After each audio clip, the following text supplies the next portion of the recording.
Nostalgia Critic. I remember it so you don't have to. So I haven't done a top 11 list in a while.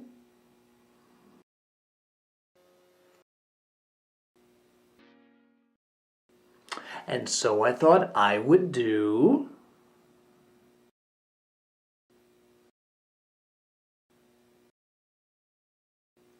my top 11 favorite South Park episodes. You better have all the episodes on here. The band episodes, hang in there, and all the characters. Stop! Just gonna tell you right now, straightforward, there's a very strong chance that I will not have your favorite South Park episode on this list. And you know what? Who can blame me? It's fucking South Park! And that's really quite an accomplishment. With most shows people love, fans can usually pick their top 15 or even 20. But with South Park, it's like top 30 or top 50. That's how many good episodes there are. And with them making their way up to their 17th season, they show no sign of getting less clever, less raunchy, and most importantly, less funny. They always know what subject to tackle, how to tackle it, and how to get the biggest laugh. But inevitably, we have to ask which ones are the best. Which ones stand out with the best jokes, best parodies, or even best messages. They're tough to sort out, but I think I figured my top 11 favorite. Why top 11? Because I like to go one step beyond. So, sit back and enjoy the top 11 best South Park episodes. Well, cause I'm the bitch, she's a big fat bitch, she's the biggest bitch in the whole wide world. She's a stupid bitch, and everyone's a bitch, she's a bitch to all the boys and girls. Have you ever met my friend Cosmom? She's the biggest bitch in the whole wide world. She's a mean old bitch, and she has stupid hair, she's a bitch, bitch, bitch, bitch, bitch, bitch, bitch, bitch, bitch, bitch, bitch, bitch, bitch, bitch, bitch, she's a stupid bitch. Number 11. She's a dirty bitch. Christian hard rock. With the internet growing in popularity, there were still so many questions about what was ethical and what wasn't. What was harmful stealing and what was innocent fun. And this episode exposed a lot of the overhyped bullshit for what it was. The boys start their own band, Moops, then decide to get online music for inspiration. Little did they know though that they were tapping into the worst crime humanity could possibly perform. At least, that's what the poor, starving musicians who already made millions of dollars say. Here you see the loving family of Master P. Next week is his son's birthday, and all he's ever wanted is an island in French Polynesia. So, he's gonna get it, right? I see an island without an owner. We're sorry, we'll never download music for free again. The boys are so blown away at what a terrible crime this is that they decide to stop playing in protest to protect their music, and become symbols for other big-name artists who decide not to play. Never realizing that Cartman, who has started his own fake Christian rock band, which it turns out is very easy, all you do is replace the word girl in any love song with God, is making tons of money because there's nobody else to listen to, forcing him to become a success while the other boys sit and do nothing, leading them to sum up the position of any artist perfectly. But why play if we're not gonna make millions of dollars? Because that's what real artists do. People are always gonna find a way to copy our music and swap it for free. If we're real musicians, then we should just play and be stoked that so many people are listening. Besides, maybe our songs would have gotten downloaded for free, but if they were good songs, then people still would have bought tickets to see our band in concert. We're not striking anymore. Who's with us? We're just about the money. Yeah. Oh. This episode not only has great commentary, but it's another example of keeping your eye off the prize and doing what you love simply because you love doing it. And with poorly written bill after poorly written bill trying to get passed in Congress to show the evils of the internet, I think this is an argument that won't be going away anytime soon. It's another great reminder to artists that if you're doing it for the money, you're doing it for the wrong reason. Man must learn to think of these horrible outcomes before he acts selfishly, or else recording artists will be forever doomed to a life of only semi-luxury. Number 10. Britney's new look. The boys are shocked at how much attention Britney Spears is getting in the media, interrupting political debates, important news stories, and sucking every common person's attention. And the news about her is not really that interesting either. She just does something stupid that in no way affects the world, but the world, for some reason, thinks that it does. And they hunt her down, trying to exploit what a pathetic blood-sucking creature she is, never realizing that they themselves are turning into the pathetic blood-sucking creatures. Even after she pushes herself to the limit shooting herself, people still want to be in on the shit that nobody should care about. It talks about the obsession with celebrities our society has.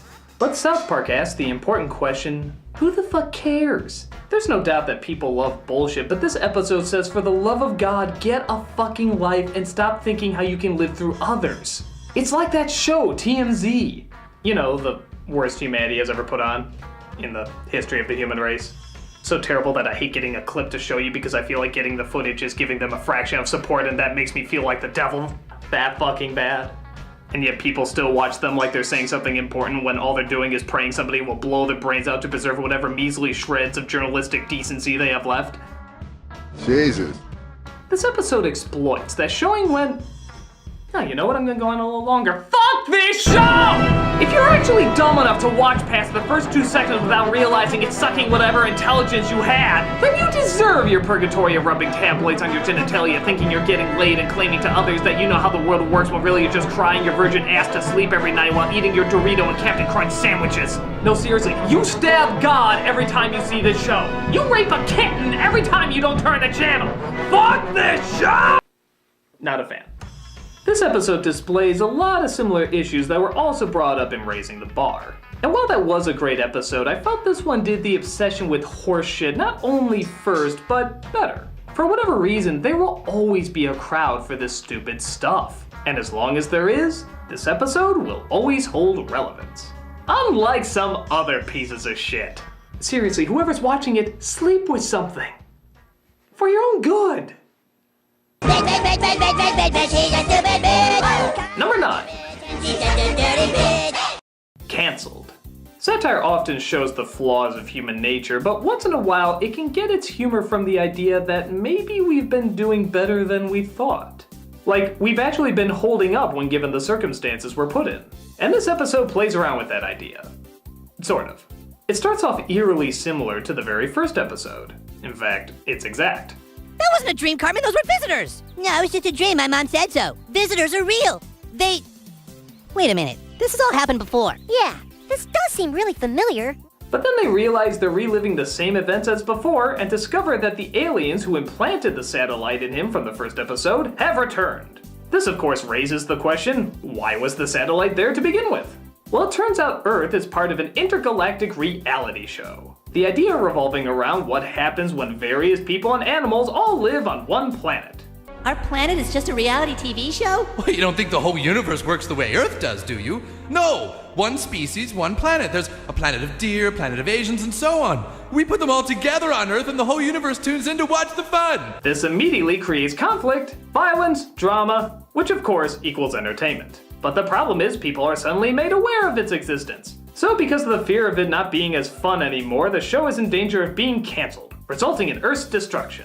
So the boys had to convince the aliens that mankind is still violent, still crazy, and still has the need to keep world peace as far away from them as possible.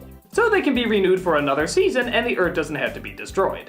They had to promote the worst of humanity in order to save the best of humanity. Not only is it a great callback to the first episode, but it's also both the most optimistic and pessimistic combination you can imagine, turning the mere act of existing into a form of business and entertainment. This episode shows clearly not only what's good TV, but what keeps it good TV. I'm sure you'll see that if you give our world time, it will become even more outrageous and violent. Number 8. Pokemon. Let's face it, whether you love Pokemon or just didn't fucking understand it, there was no ignoring the impact that it was having. Kids everywhere became obsessed, making the anime style bigger than it had ever been in the past. So this is Trey and Matt's very adult outsider look on the phenomenon. And as someone who's going into college by the time this shit became popular and didn't follow it at all, I can guarantee it got most people's reaction to it. Now you can collect them all. Furry cat, donkey trunk, penguin, shoe, lamb toy. Collect them all and you can become Royal Crown Chimpoko Master. Chimpocomon is Super You Love Toy #1. So, through trying to understand the show and why it's so damn weird, the parents discover a plot from the Japanese to brainwash all of America's kids, forming an army to conquer the world. This not only mocked the intense fandom of children at the time, but also how diabolical marketing can be. And that with the right combination of crazy-ass ideas, can form an empire of epic proportions. Even to world domination, apparently. Just look at this subtle propaganda. Have to buy a ticket! I have to buy Sunday. You can't wait to go! It was just a great what the fuck reaction to all the adults trying to understand what their kids are watching. And that as much as we like to push good, intelligent programming on them, kids are always gonna like something stupid too. It's just the way of life. Someday I will collect all the Chimpokemon, then I will fight the evil power that will reveal itself once all the Chimpokemon are collected. Oh. No kidding, you can't have these chicken tenders because they are mine and I keep mine to myself. It was great seeing the oddness of children's anime shows being mocked so well, but this would of course raise the question, what about adult anime? Well, join me in number 7.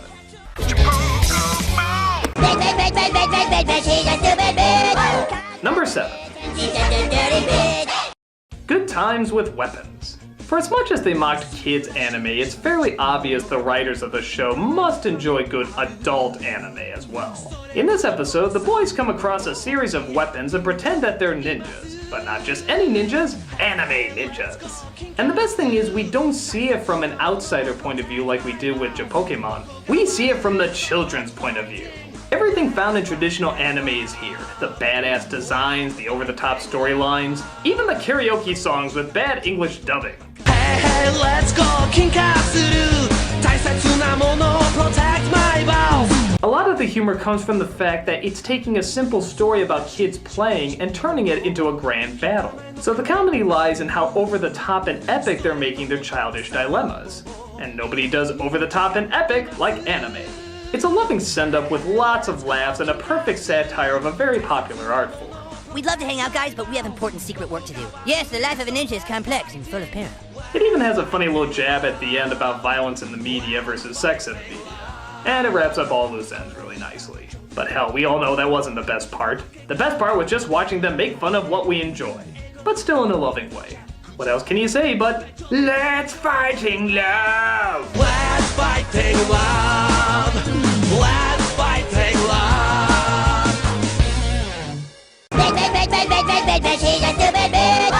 Number 6. Make love, not Warcraft. At the height of the online role-playing game craze, South Park took a look at one of the most popular, if not the most popular RPG ever, Warcraft. The boys all discover Warcraft and become instantly hooked. The only downside is there's one player out there who has spent God knows how many hours building up his experience points, making him the most powerful character in the game, allowing him to kill and bully whoever he wants. This pisses off the boys to no end. So they decide they want to get revenge, but the only way to do it is to build up their experience points. So the boys decide to sacrifice all their social life to become the mightiest fighters online and the most pathetic human waste in reality.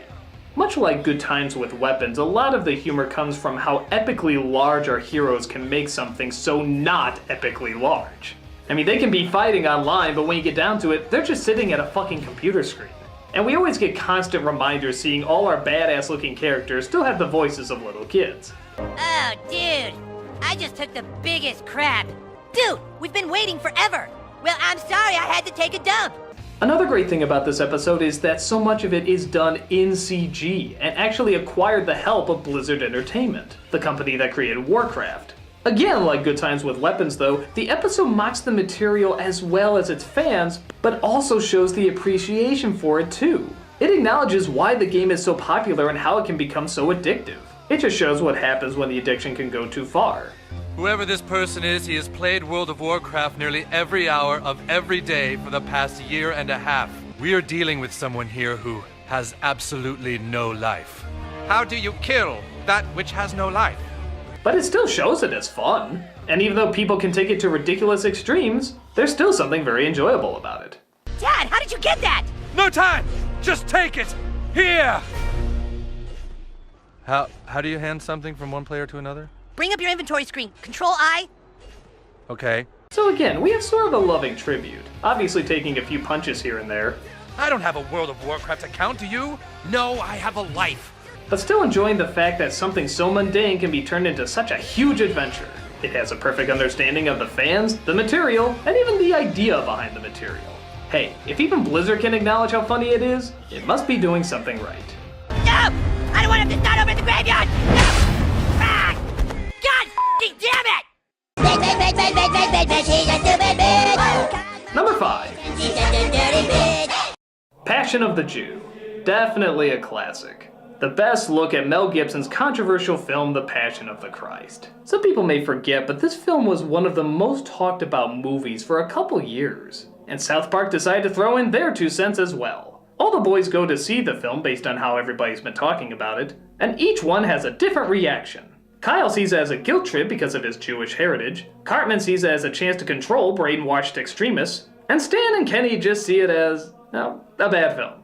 That wasn't a movie, that was a snuff film. Which I give a lot of credit for, seeing how this is the following joke. This is about being able to hold bad filmmakers responsible. This is just like when we got our money back for basketball.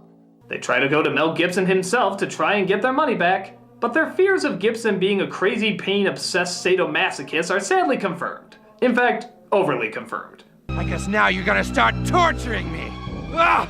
Oh, my nipples are so tender, don't squeeze them anymore! Dude, what's wrong with him? He's cuckoo, dude. It addressed every issue that people talked about with the film. Anti-Semitism, Jewish guilt, the overuse of violence, religious extremes, focus of faith, and just how batshit insane Mel Gibson is, even before it was commonly known today. It seems like this episode was trying to do what most of their episodes tried to do. Mock over-the-top extremists by using, ironically, over-the-top extremes. But their extremes served as a mirror to all the other complainers, saying, hey, if you're gonna preach something, make sure it's something that's good. Or, as they say it, if you want to be Christian, that's cool, but you should follow what Jesus taught instead of how he got killed. Focusing on how he got killed is what people did in the Dark Ages, and it ends up with really bad results. And that about sums it up. Because when you get down to it, they don't attack how people represent religion and faith. They attack how people declare a movie represents religion and faith. And how that's just as much bullshit as it sounds. And this episode called it out. Whatever your thoughts, whatever your beliefs, make sure you're following good ethics for good reasons. You would all love to torture me, wouldn't you? He's not quite as eloquent as I had pictured. Only 4 more to go and we'll get to him right after these ads. So, keep an eye out for this one. This Saturday and Sunday. You can't wait to go! I don't trust it.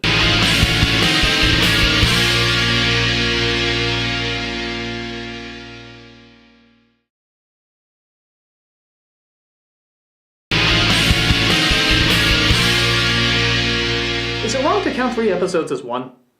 Fuck it, I'm doing it anyway. Let's move on to number 4. Number 4. The Coon Trilogy. Yeah, even though the Coon made a few appearances before, you all know which episodes I'm talking about. The Cthulhu episodes. That's right, this is a 3-parter, with episodes Coon 2 Hindsight, Mysterion Rises, and Coon vs. Coon and Friends. They're split into 3s and for good reason. So much happens that it needs to be split into 3, but they still flow perfectly as one. The trilogy starts with Cartman as a superhero character called the Coon, being thrown out of his superhero group Coon and Friends because, well, he's Cartman and he's a pain in the ass. But as luck would have it, a BP drill goes AWOL again and accidentally unleashes Cthulhu. But don't worry, they apologize for it. We're sorry. We're sorry. Sorry. Cartman takes his chance to befriend Cthulhu and take his revenge out on his friends. While that's happening, there's epic drama going on with one of the team members, Mysterion, trying to discover his origin. There's also great appearances from characters like Captain Hindsight, Professor Chaos, and of course, Mintberry Crunch. Mintberry Crunch! Where do I begin with this episode? Not only does it satirize everything from comic books to anime to current events to fucking Chuck Jones cartoons, but it surprisingly also stands on its own as a very good story, at least from a comedic standpoint. There's good twists, mysteries, and reveals all throughout the 3 episodes, even down to which kid is playing which superhero. Even that gets a huge laugh. And sometimes, as with Mysterion, it ties into the story. The exposition at the end about one of the characters' background is so funny and so unexpected, it's impossible not to laugh your ass off. The way it can act so large when such silly, ridiculous stuff is going on is an epic comedy marvel. It blends styles and mixes genres to create its own little epic. I know many people would probably prefer the Imagination Land saga, and yeah, that was pretty funny too, but this one seemed to have a more defined look with harsher shadows and backgrounds, and also, in my opinion, just funnier jokes and more character. Out of all the really big, action-packed episodes they've ever done, this one not only seemed the biggest, but the best put together. It had action, it had drama, it had questions, it had answers. It left everybody satisfied. The one very important question remains. Why the hell isn't there a Mint Berry Crunch cereal? Seriously, it advertises itself. Can't we get a Kickstarter for this? Number 3. Woodland Critters Christmas. I actually talked about this on my top 11 Christmas specials of all time list, so I won't talk in too much detail about it. Partly because so much of the humor does rely on how many twists and turns it throws at you. The special centers around Stan, who one Christmas comes across a series of talking animals called the Woodland Critters. They're excited because Porcupiney the Porcupine, isn't that a great name, is giving birth to the Lord and Savior. And honestly, I should just stop right there. If I was to talk any more about the story, it would give away great reveal after great reveal. And needless to say, every single one of them gets a huge laugh. It's not just a great satire of Christmas specials. God, even that music seems to sum up every Christmas song ever made. It's once a year, it's Christmas time, and it happens once a year. It's once a year at Christmas time, when we hear about how Christmas only comes once a year. But as stories go, this one is probably the best written. There are so many surprises around every corner, and each of them gets funnier than the last. And every single time you think they're done with the comedic payoffs, they always have at least 5 other ready for you. And they all tie in to make an absolutely perfect episode. I know I'm being really vague about it, but trust me, if you've seen this episode, you'll know what I'm talking about. When you hear South Park does a Christmas special, this is just the kind of stuff that would pop in your head. Shocking, dark, in bad taste, but also so unbelievably funny. Again, I'm sorry I can't go into more detail like I did the other ones, especially seeing how it's so high up on the list, but I really do believe that the reveal of the humor is that good, and I simply don't want to ruin it for you. It's one of my favorite Christmas specials for that very reason, and I think it's some of South Park's greatest writing.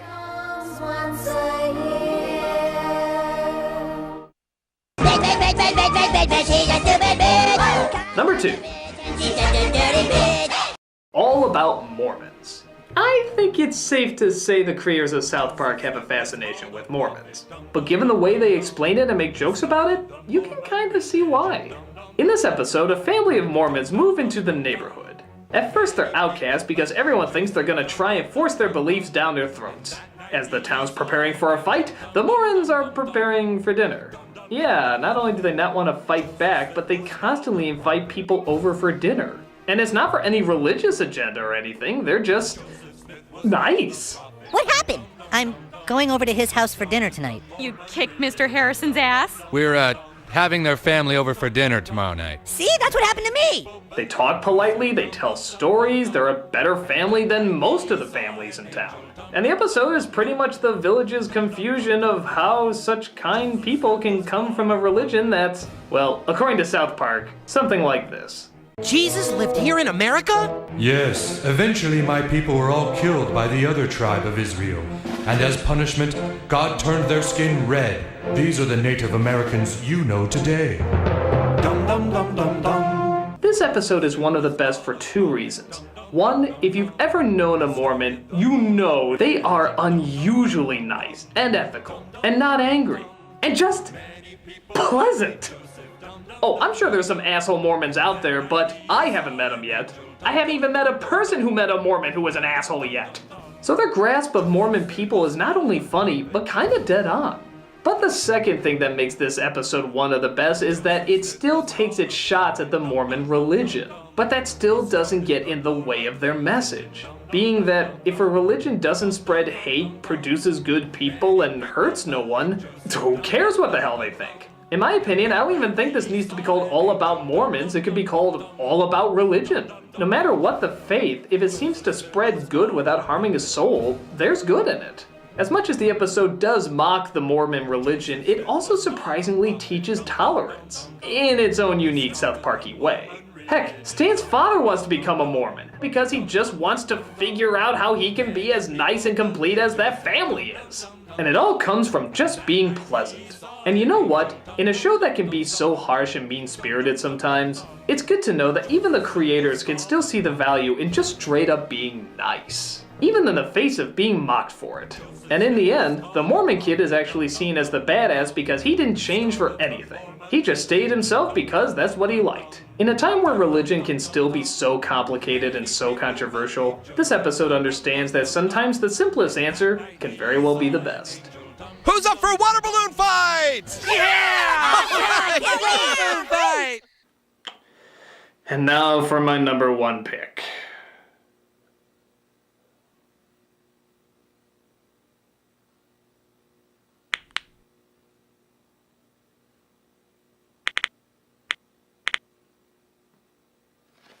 Keep an open mind. The number one best South Park episode is Osama bin Laden has farty pants. Hold it! Let me explain the reason why I think this is the best episode. It's not the funniest episode. It's not the smartest episode. It's not even the best written episode. But it came at a time when America needed South Park. It had been 3 months since the previous South Park episode, and in that time, not only did 9/11 happen, but a series of anthrax attacks that was being sent through the mail was putting the country in a state of absolute fear. Security tightened everywhere, our country was on the brink of war, America was changed forever. Nobody knew how or what to feel. So when the news that South Park was going to return to TV was announced, a lot of people were wondering, what are they gonna do? What could they do? Would it be a touching episode, an in-depth episode? What side would they pick? What issues were they going to tackle? What the hell was South Park going to do? Literally, the first frame set the mood. Remember when life used to be simple and cool? Not really. This is what we needed. We needed a good laugh at the entire thing, and we needed it to be done by South Park. The episode shows the overly secured and paranoid America waving flags everywhere for support and hiding in their homes, feeding their fear by watching the news. Through a misunderstanding, the boys are forced to send $1 each to Afghanistan kids as part of a charity program, and they in return send a goat. They don't want the goat though and wish to return it via plane, but end up getting caught in the flight. Through, per usual, a strange series of events, the boys end up discovering Osama bin Laden. And the rest of the show is just making him look like the most pathetic ass. Oh, bella, bella falafel, mi amore, fatwa, fatwa. It was as over-the-top, raunchy, silly, and cartoony as they had ever been in the past. Oh!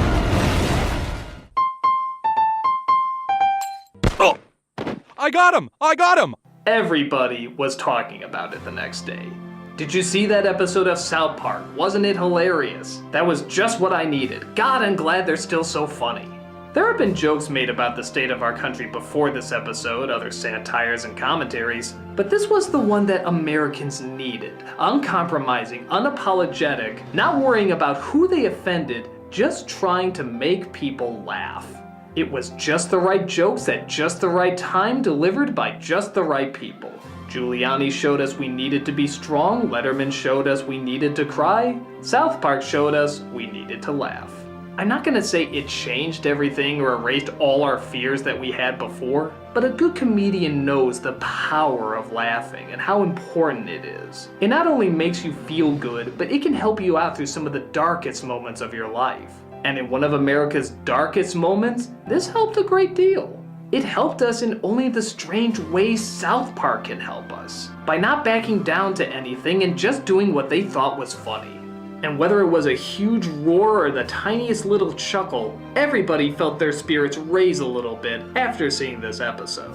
It's the best episode because it's the only episode that reminds us that we not only like South Park, but we surprisingly need it.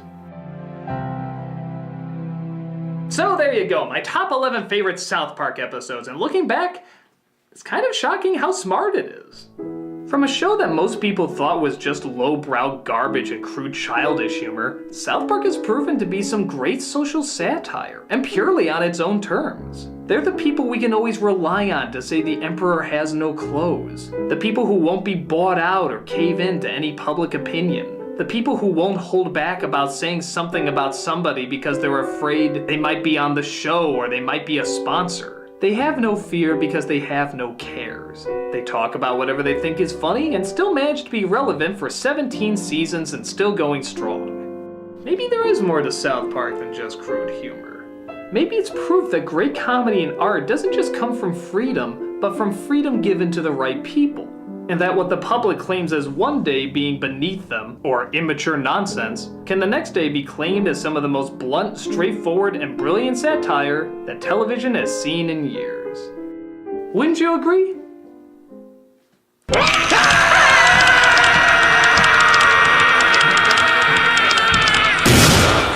your fucking dick holes, you donkey raping shit-eaters! Go outside into the sun and get laid!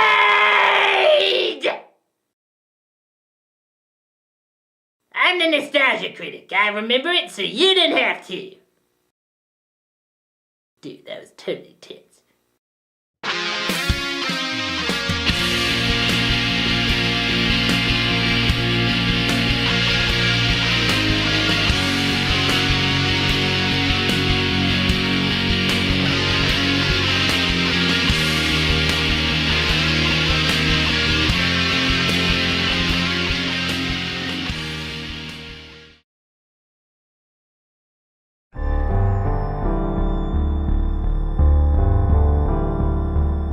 You ever wonder what would happen if the cinema snob turned into one of those pretentious filmmakers he makes fun of? The darkest recesses of my nightmares won't allow me to think about it, but luckily this film exists to show me what the outcome would be. It has sex, murder, mayhem, and probably the biggest collection of bearded men since The Last Temptation of Christ. But is it on par with main writer and actor Brad Jones's other work? Well, he does keep his cat out of most of the shots. Let's get our freak on with Paranoia!